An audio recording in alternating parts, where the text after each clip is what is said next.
अस्सलाम वालेकुम dear viewers और अजीज दिब्बा कराम।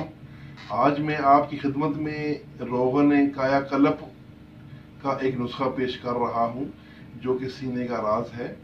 और यह नुस्खा थोड़ी सी रद्दोबदल के साथ हकीम अब्दुल्ला मरहूम की किताब में मीठी मुराद के नाम से भी दर्ज है।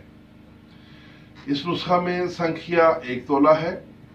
ऊंट कटारे की जड़ का छिलका, ऊंट कटारा उसकी जड़ का छिलका ये आधा किलो है और दूध गाय वाला 5 किलो है।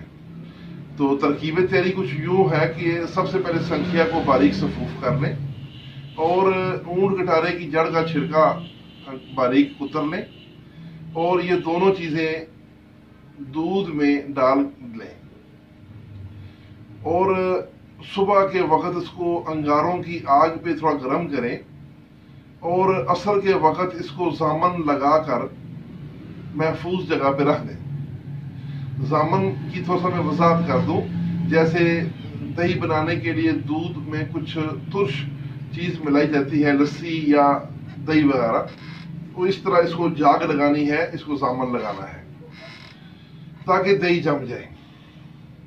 लेकिन दही जमने के बाद इसको पड़ा रहने दें, अगले दिन असर के वक्त तक 24 घंटे इसको पड़ा रहने दें ताकि ये थोड़ा खट्टा हो जाए, इसमें सही खमीर पैदा हो जाए।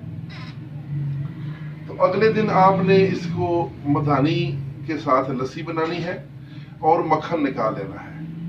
मक्खन निकालने के बाद इसकी जो लस्सी है वो जहरीली होती है, लिहाजा उसको मिट्टी का घड़ा खोद के उसमें दफन कर दें और मक्खन को आग पे गर्म करके उसमें से देसी घी निकाल लें।